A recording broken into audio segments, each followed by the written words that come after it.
Do you know in April 26, 1986 there was an explosion?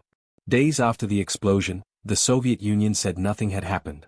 Pripyat, home to nearly 50,000 people, went on as normal. Children played outside.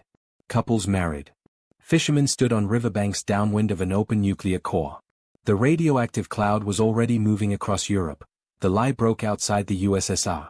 2 days later, workers at a nuclear plant in Sweden triggered radiation alarms when they arrived for work. They thought their reactor was leaking. But it wasn't. The radiation was drifting in from the east. Only then did the Soviet government admit there had been an incident. Not an explosion, not a meltdown. An incident. Evacuation came too late.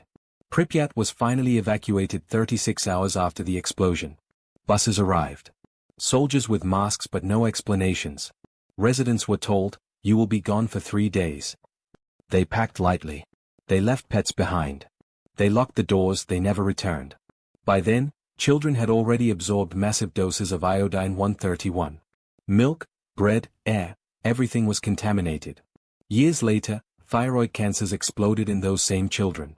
There were men who were sent to die. Hundreds of thousands of soldiers, miners, and workers, called liquidators, were sent in. Many were told nothing. Some were told the danger was exaggerated. Others were simply ordered.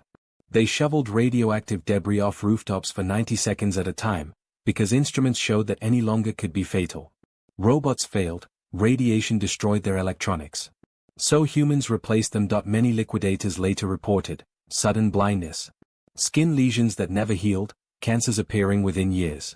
Official records minimized the numbers. The doctors were silenced.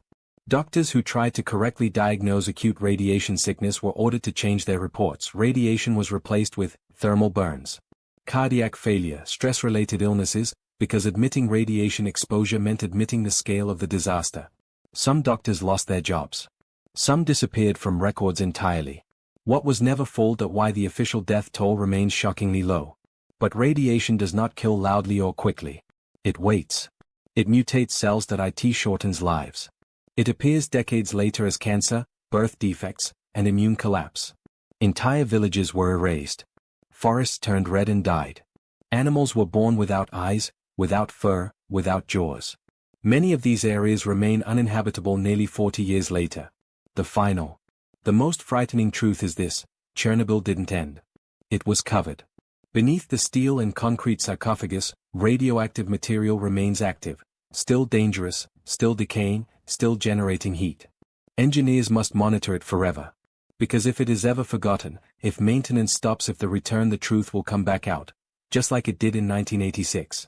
If you're enjoying this live breakdown and want more content like this, just hit that like button and subscribe to the channel. It really helps keep this going.